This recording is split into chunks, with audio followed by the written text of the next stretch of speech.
Om Namo Bhagavate Vasudevaya. Om Namo Bhagavate Vasudevaya.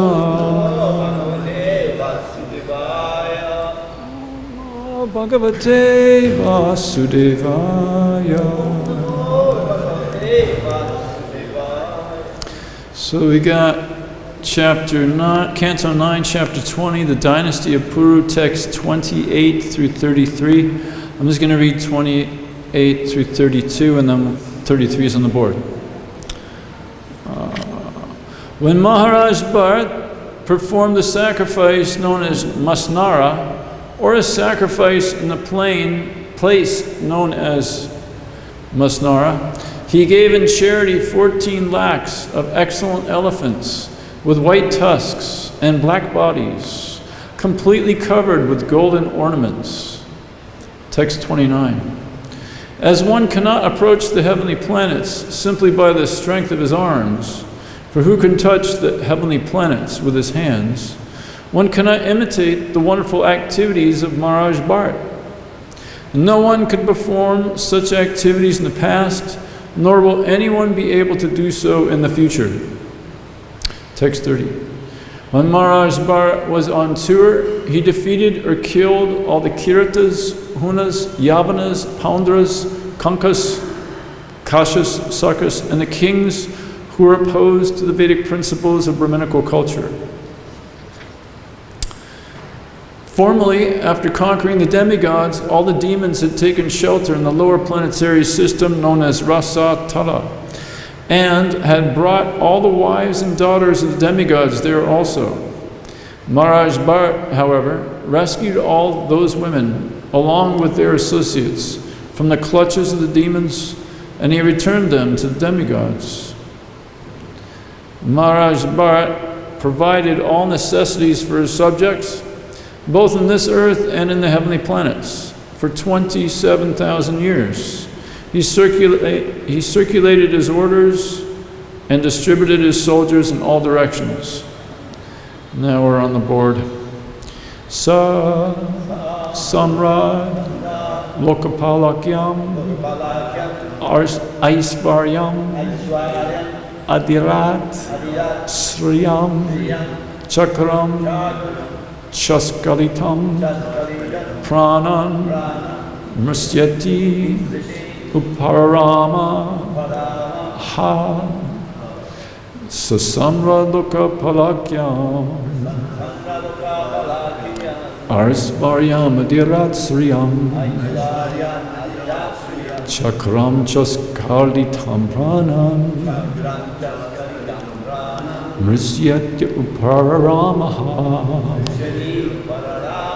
Sa, he, Maharaj Bharat, Samrat, the emperor, Lokapala, Akyam, known as the ruler of all the lokas, or planets, Aisvaryam, such opulences, Adirat, thoroughly in power, Sriyam, kingdom, Chakram, soldiers or orders, Cha, and Askalitam, without failure, Pranan, life for sons and family, Mrisa, all false, Iti, thus, Upararama, cease to enjoy, Ha, in the past. Translation. As the ruler of the entire universe, Emperor Bharat had the opulences of a great kingdom and unconquerable soldiers. His sons and family had seemed to him to be his entire life. But finally he thought of all this as an impediment to spiritual advancement, and therefore he ceased from enjoying it. Purport. Maharaj Bharat had incomparable opulence in sovereignty, soldiers, sons, daughters, and everything for material enjoyment. But when he realized that all such material opulence were useless for spiritual advancement, he retired from material enjoyment. The Vedic civilization enjoins that after a certain age, following the footsteps of Maharaj Bharat, one should cease to enjoy material opulences and should take the order of Vanaprastha. Om Gantimradisha Janjana Shnokya Chakshunamitamina Tasmai Shri Guru Vedama Shititanyamano Vishnam Stapitami and Bhutale Swayam Bhagamayam Dadati Svabharaniyam Shri Krishna Chaitanya Prabhu Nityananda Shri Advaita Gadadhar Shiva Sadhikora Bhakta-vrinda Hare Krishna, Krishna Krishna, Hare Hare, Hare Rama, Rama Rama, Hare Hare.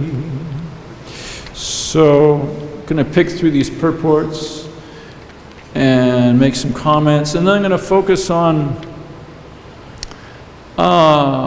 material and opulences are not, there's dangers to it, and there's better ways to go, as Bharat Maharaj is feeling here. So, text 28. When Maharaj Bharat performed the sacrifice known as Masnara, or a sacrifice in the plain known as Masnara, he gave in charity 14 lakhs of excellent elephants with white tusks and black bodies, completely covered with golden ornaments. So that's 1.4 million elephants completely covered with golden ornaments. A little bit of wealth there. As one cannot approach the heavenly planets simply by the strength of his arms, for who can touch the heavenly planets with his hands, one cannot imitate the wonderful activities of Maharaj Bharat.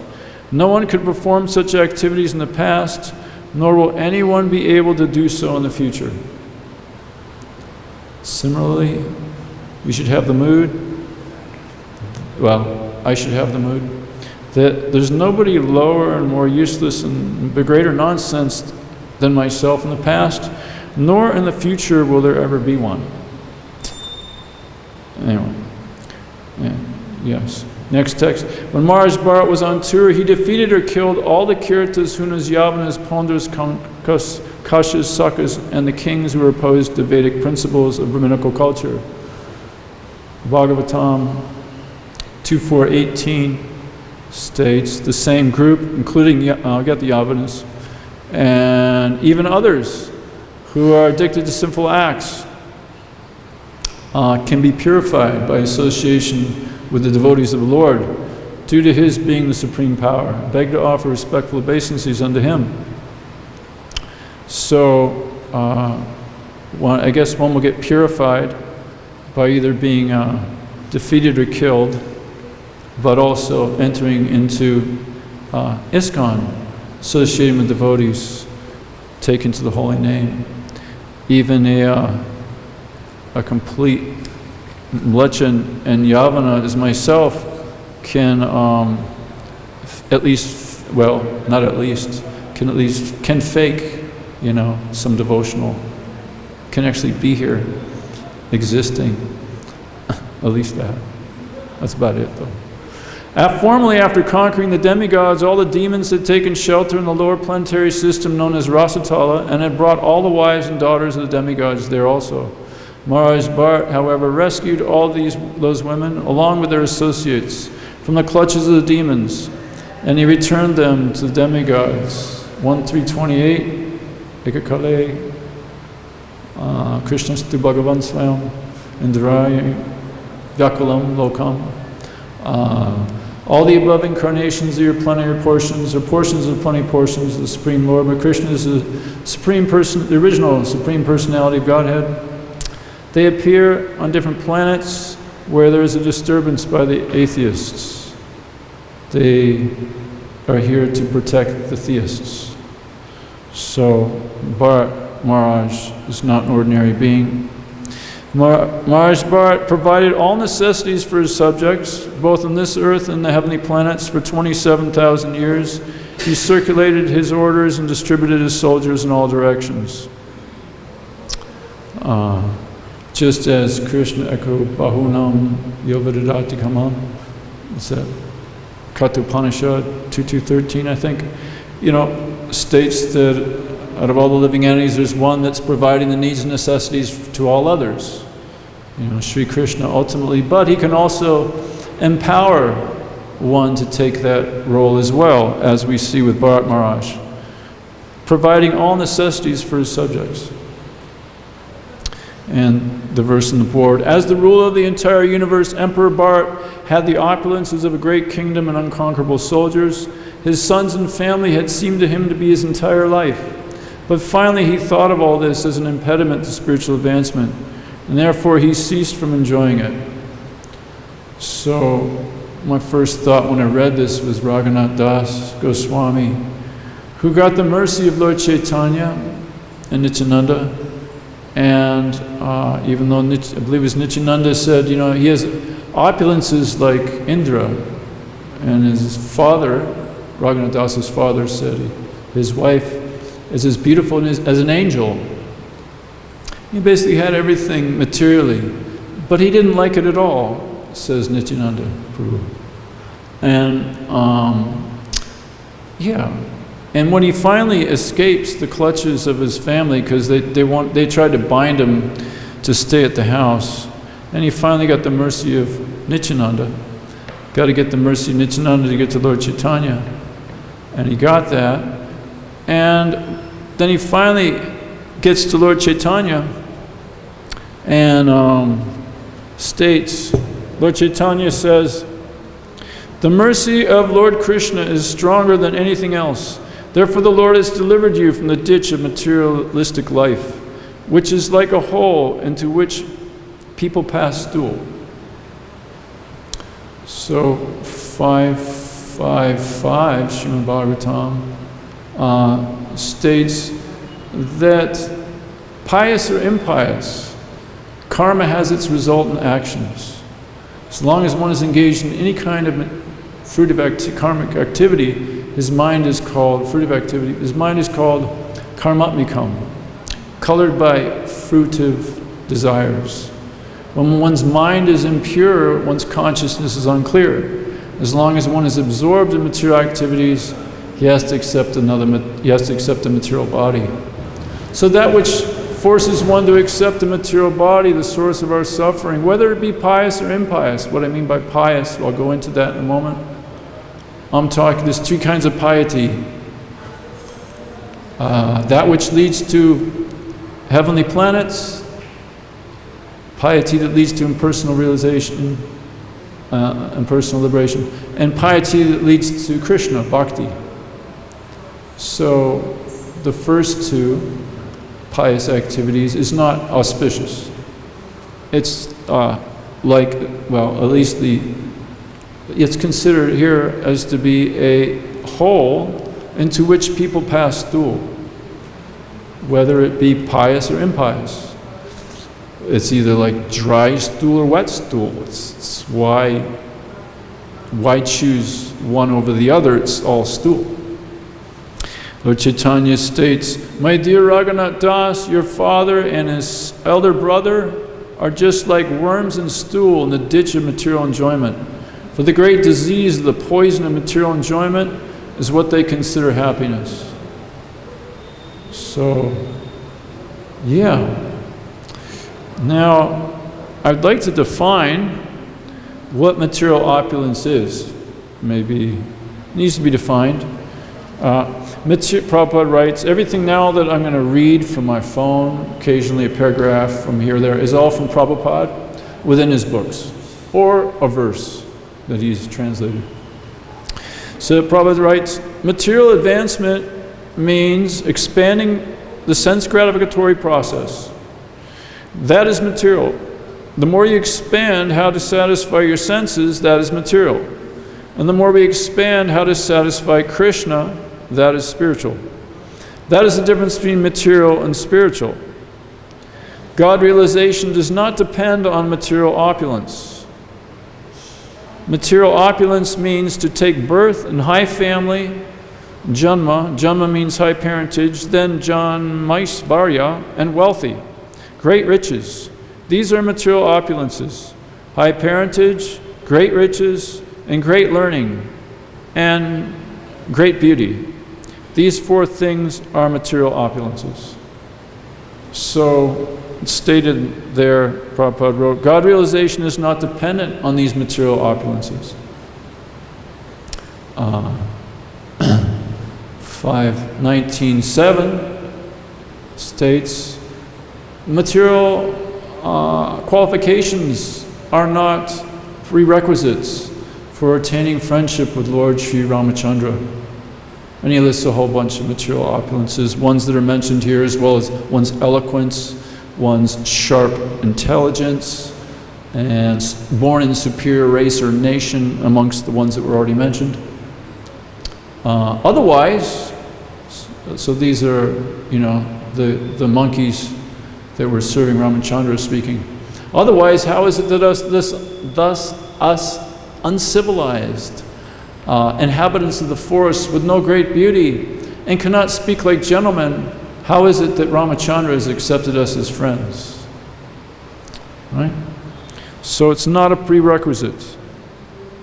Prabhupada goes on to say, I have that down lower. So, wait. Yeah, I'll get to that later, sorry. So there's a difference between Mahamaya and Yogamaya, of course, right? Brahmasamhita 544, Shtiti Palaya Sadhana Shakti Eka Chayevi Yasya Bhuvanani Bhabarta Durga. This external potency, Maya, Mahamaya, is of the nature of the shadow of the Chit potency, the internal potency. The Chit potency is when we go to Krishna, and if we were to turn around, put our back against Krishna, we see his shadow, which is a perverted reflection. And as mentioned earlier, these pious activities bring about material opulence, but one cannot acquire devotional service by any amount of material pious activity, not by giving charity, opening big hospitals and schools, or working philanthropically. Devotional service can be attained only by the mercy of a pure devotee. Without a pure devotee's mercy, one cannot even escape the bondage of material existence.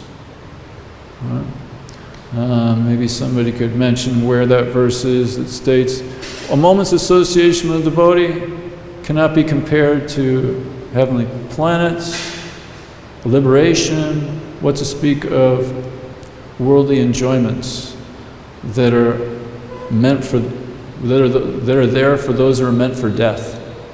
Right? The external energy Maya in the form of big houses, big cars, all this material stuff is just, as Prabhupada writes, dust on the heart. More dust to clear off from the heart. So, and there's one verse in the Bhagavad-Gita, I couldn't find it, I was didn't quite get to that, but it states something like, this arrangement of all these things is simply meant for death. So it's not a benefit, right? It states somewhere in the Bhagavatam, right, that all this stuff, if it's not used in Krishna's service, is like a big crown. They'll just drown you quicker into the ocean of repeated birth and death. So, bhakti is not dependent on material opulences. I already kind of went into that, right? Bhakti is independent. Krishna is independent. Nothing material can force bhakti, can force Krishna. It's not possible. So all these material opulences are dangerous. Here, before I get into the dangers of it, I'd like to mention another thing Prabhupada wrote. So for God realization, these things are not essential, but Krishna consciousness movement can utilize everything. So nothing is neglected. That is another point. But if someone thinks, I have got all these opulences, therefore God realization is very easy for me, no, that is not. So God realization depends on God, because God, you cannot oblige God by some force. So the dangers. There's a lot of dangers that is written in the scriptures that Prabhupada is writing about. regarding material opulence. One is you approach people, and how often anybody's distributed books here? Book distributors, anybody? Somebody, I know you all, some of you have. Anyway, John, and how many times do people go, oh, I got no time. I don't need that. I'm good. So this tendency, I've got no time, and I'm good. Why do I need this in my life? Prabhupada writes, this human form of life is the only opportunity to understand God. Cats, dogs, even demigods, they also, because their opulence, sense gratification is so great that they have no time. Just like here in this world also, those who are too rich, they are simply after sense gratification. They have no time to understand Krishna consciousness. So to become too much material opulent means that is another danger. And there's a reason why Krishna lifted the Govardhana hill up with his pinky, right? Somebody got a little puffed up.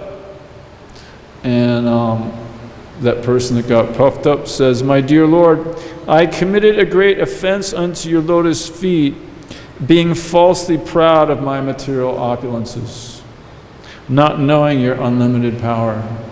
So by gaining material opulences, we can make huge aparadhs that will hamper our spiritual growth.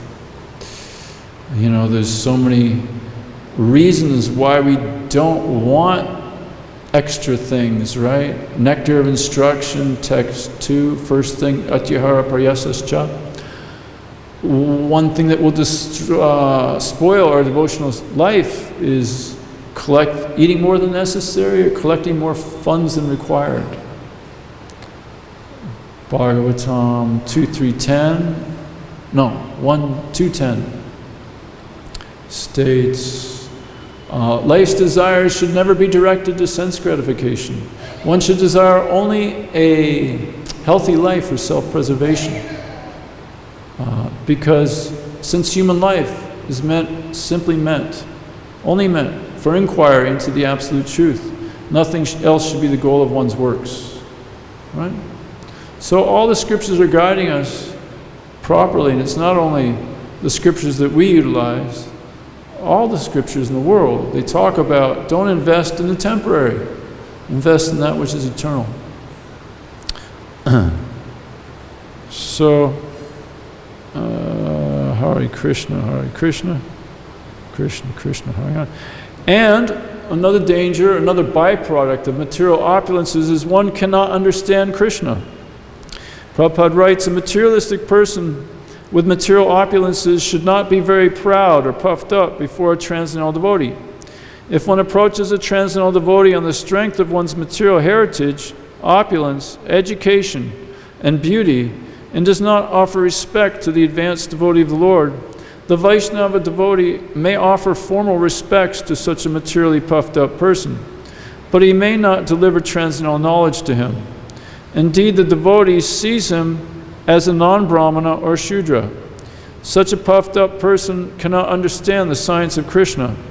A proud person is deceived in transcendental life, and despite having attained a human form, will again glide into hellish conditions. So the danger of this material education is profound. Prabhupada called our universities slaughterhouses. And as already mentioned in the previous writings, the other danger is one can engage in sinful activities and become very degraded. We see, there's 2 Arjuna trees that Krishna pulled down. I forgot their names. Narada Muni found them, getting carried away with their material opulences. So he got cursed. All right? And Prabhupada writes, a person in the material world, Hare Krishna Gaunitai Ki Jai, Krishna Balaram Ki Jai, Lita Vishaka, Radhe Shyam Ki Jai. A person in the material world, when favored by the material opulence of riches, generally becomes addicted to three things: intoxication, sex, and gambling. Materially opulent men, being puffed up with the accumulation of wealth, also become so merciless they indulge in killing animals by opening slaughterhouses. And they think that they themselves will never die.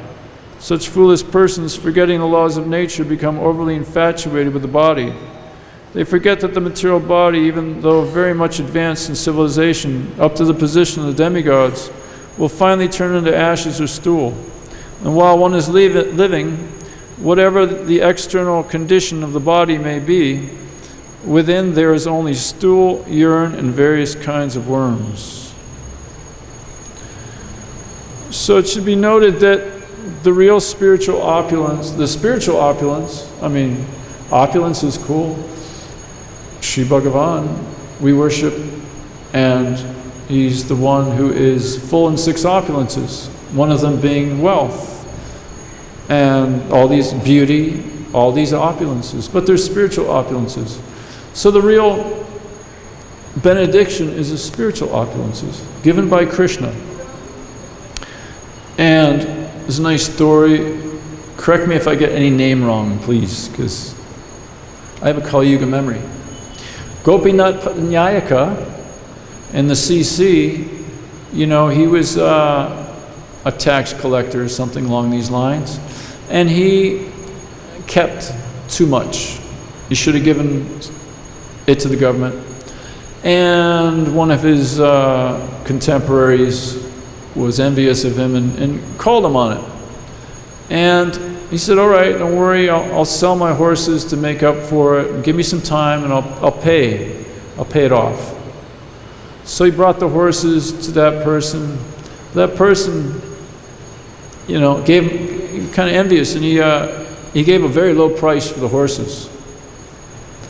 And Gopinath complained, and he said, you should not give a low price to these horses. The person that was envious, that gave the low price, had a weird idiosyncrasy. He would look up into the sky all the time and twist his neck. And so he said, you should not give a low price for these horses, because my horses do not look up into the sky And that really upset this person. So he had him placed on the chunga. The chunga is where you have somebody, swords are below, and you put the person, falls onto the swords and dies, of course. So when he was put onto the chunga, about to be pushed, devotees came to Lord Chaitanya. This is, if I'm not mistaken, Gopinath Patnayaka is from the family of the Pandavas from previous Leela. And correct me if I'm wrong on that one. But he's anyway a great devotee. And Lord Chaitanya said, what can I do? I'm summarizing this quickly. What can I do? I'm a sannyasi. I don't get involved with these things. But if you go pray to Lord Jagannath, I'm sure he'll answer your prayers.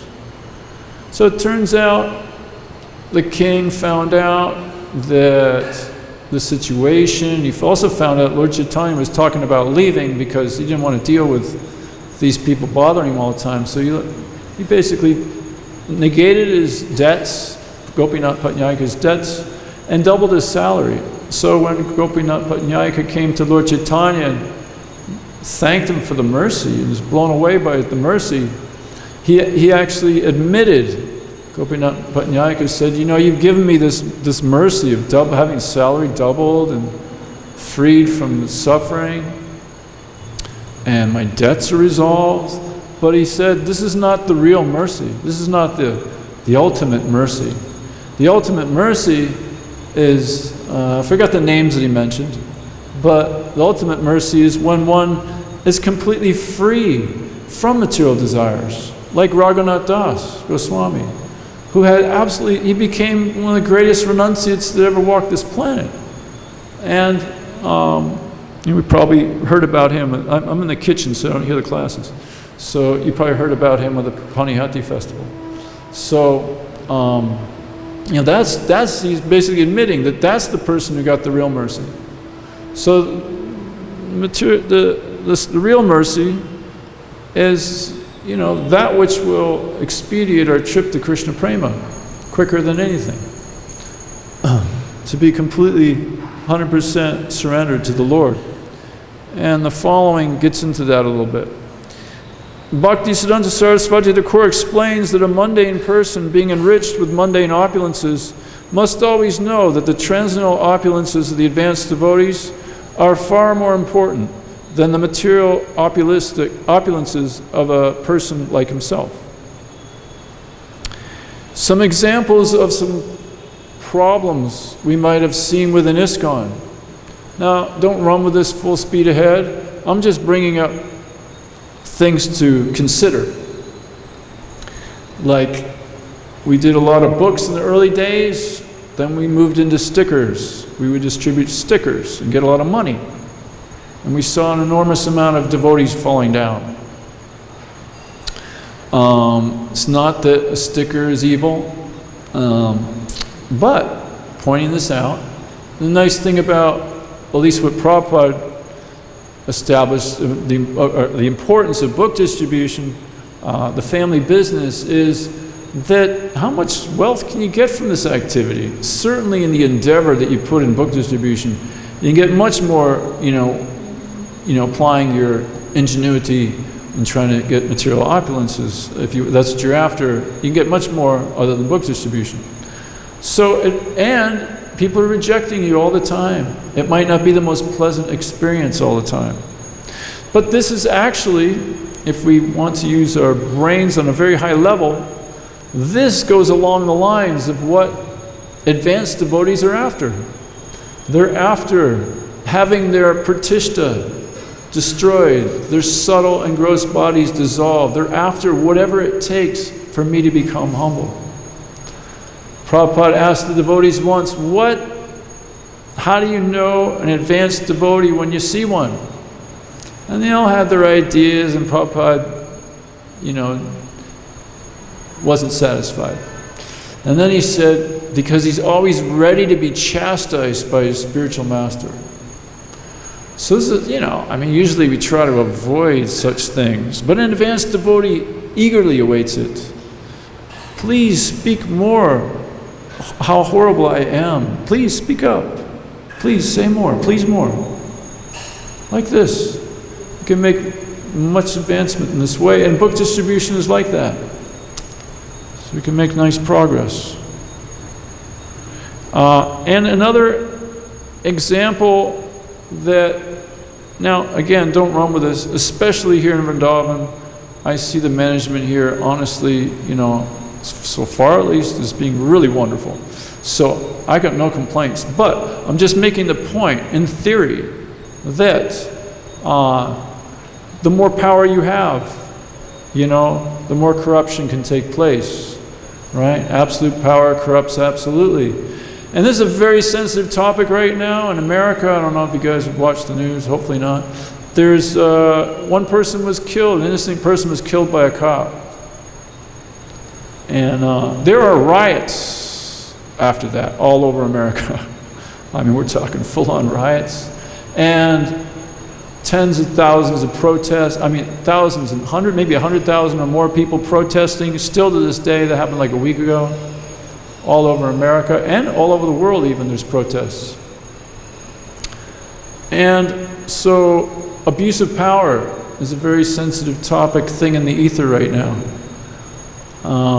And when we're involved with management or we're setting up systems within ISKCON or whatever, we need to be cautious that we don't cross a line that interferes with Vaishnava care, devotee care. What can be kind of rampant that I've seen quite a bit, for example, is, because you have joined my temple, and the bigger, better and bigger my temple does, the better I look. So you've joined this temple, no, you're not allowed to leave. And what do I want you to do? We need a huge book score. So we're going to crank you out in this way. But the long-term projects, the long-term thinking might not be happening, not to mention the devotee care, and so forth and so on, might not be as prominent as it might not be. I mean, it shouldn't only be prominent, it should be primary. And a good barometers to consider, barometers, that's right, or checks and balances one can consider is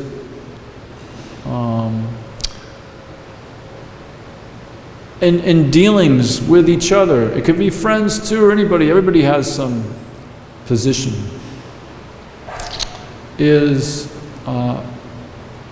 Am I operating in a way, am I thinking in a way that is increasing the love and trust in our society? Prabhupada says ISKCON is based off of love and trust. So if these systems that are in place, these modes of operandi, these ways of managing, and everybody's a manager in some level, is increasing the love and trust, then that's good. If we are caring about what is that person's what do they need for the long-term advancement in Krishna consciousness? I'll speak for myself in managing, I started distributing books, and then people started joining my party, and we started doing huge. And came super close to beating LA for a few years. I had a restriction, I had to get twice BBT, whereas they had to just do BBT. So we did good. But my management style wasn't topmost. And I recognized a pattern that we developed is we started to put, before caring about each other, we put results before caring about each other. So noting that and seeing that, that has its limitations, I shifted and made a policy that I made two policies. One, to keep, with book distribution, always, first and foremost, make a favorable impression, and then secondary is distributing a book. And similarly, first and foremost, we're thinking what is it best for that person's advancement in Krishna consciousness before results. And that really changed things around nicely. So it kind of kills this pratishta mood. And so systems and policies to kill that, pratishta being seeking fame, adoration, profit, and distinction for me, not for Krishna. So there's some nice comments here. Prabhupada. The greatest reputation a living being can have is to be a devotee of Krishna and to act in Krishna consciousness. In the material world, everyone is trying to be famous by accumulating a large bank balance or material opulence.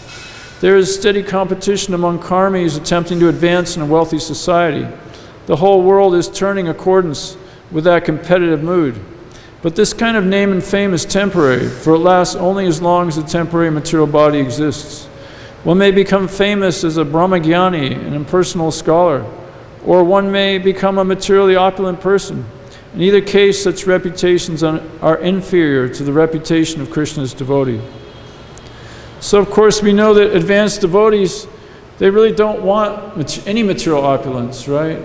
I remember in the books where Lord Chaitanya was cursed by a quasi-devotee to be bereft of material enjoyment. He thought that was a good curse to give this person who's so-called offended him. And Lord Chaitanya was blissful. Jai! What a wonderful benediction, right? So we pray every day, I do not desire wealth, material opulences. I'm only desires your causes devotional service, birth after birth. Going for Krishna instead of Krishna's army, right? Dhritarashtra chose Krishna's army. Arjuna just chose Krishna. This is like the Krishna and the anti-Krishna, right? So we have to be careful. And here's another nice one. To remain in a poverty-stricken condition is a kind of austerity. According to Vedic culture, therefore, the Brahmanas, as a matter of routine, keep themselves in a poverty-stricken condition to save themselves from the false prestige of material opulence. False prestige due to the advancement of material prosperity is a great impediment for spiritual emancipation. A poverty-stricken man cannot become unnaturally fat by eating more and more, and on account of not being able to eat more and more than he requires, his senses are not very turbulent. When the senses are not very turbulent, he cannot become violent. So I'd like to conclude with a popular verse from Srimad Bhagavatam 2.3.10. You know, a person who has broader intelligence, whether he be full of material desires, no material desires or desiring liberation, by all means must serve the Supreme Personality of Godhead. So, ending on that note, we have I have 3 readings. I don't want to read too much though. Let's try at least one. If one directly follows the instructions of the Supreme Lord, as inculcated in the Bhagavad-Gita and Srimad Bhagavatam, then one gradually becomes nirguna, or above the interactions of the material qualities. To be nirguna means to be bereft of material opulences, because as we have explained, material opulence means an increase of the actions and reactions of the 3 material qualities. By worshiping the Supreme Personality Godhead, instead of being puffed up with material opulences, one becomes enriched with spiritual advancement of knowledge and Krishna consciousness. To become nirguna means to achieve eternal peace, fearlessness, religiousness, knowledge, and renunciation. All these are symptoms of becoming free from the contamination of material qualities. Since we have time, I'll read one more. If a person wants material profit from devotional service, Krishna condemns such materialistic desires. To desire material opulence while engaging in devotional service is foolish. Although the person may be foolish, Krishna, being all-intelligent, engages him in devotional service in such a way that he gradually forgets material opulence. The point is that we should not try to exchange loving service for material prosperity. If we are actually surrendered to the lotus feet of Krishna, our only desire should be to satisfy Krishna. I mean, the super advanced devotees are saying, let me just fully surrender you to Krishna. All I want is your causeless devotional service. But please pay me in pure love of God. Yeah, I get a paycheck, but it's in pure love of God. And lastly, it is noteworthy that Krishna sometimes removes all of a rich man's opulences in order to facilitate his becoming a soul surrendered to him. This is a special favor of the Lord's. Sometimes it is seen that a person is very opulent materially, but due to his devotional service to the Lord, he may be reduced to poverty. One should not think, however, that because he worshipped the Supreme Lord, he became poverty-stricken. The real purport is that when a person is a pure devotee, but at the same time, by miscalculation, wants to lord it over material nature, the Lord shows His special mercy by taking away all material opulences, till at last He surrenders unto the Supreme Lord. So I've noticed this with myself. I distribute a bunch of books. The Shakti's there, it's flying. I'm going, yowza, this is incredible. And money's flying in, and at one point I start getting puffed up. How many people have experienced this on book distribution? Or within anything. You start getting some followers, then you start taking credit for it. You get puffed up, when you get puffed up, you start making upper odds. So Krishna has the followers leave, or at least some of them. So the balance to what you can handle. So I remember one guru telling me, yeah, I started to really, praise him. And he says, stop. Don't put me on a pedestal that I'm not. It's not good for me. And he also spoke about how, it's been like a rise and fall, It starts doing huge, then, oh no, it's his followers start maybe not leaving. And, it's a gradual, progressive path. Of course, it's an amazing soul. But the more we can wear that Trinadapi Sunicina thing around our neck, third Shikshashtaka, and read Prabhupada's books to be reminded of how important it is to have the association of devotees. To have the association of devotees, we have to treat devotees well. And this way we can further the advancement in Krishna consciousness. Any comments or questions? Thank you for tolerating me. Yes, Prabhu.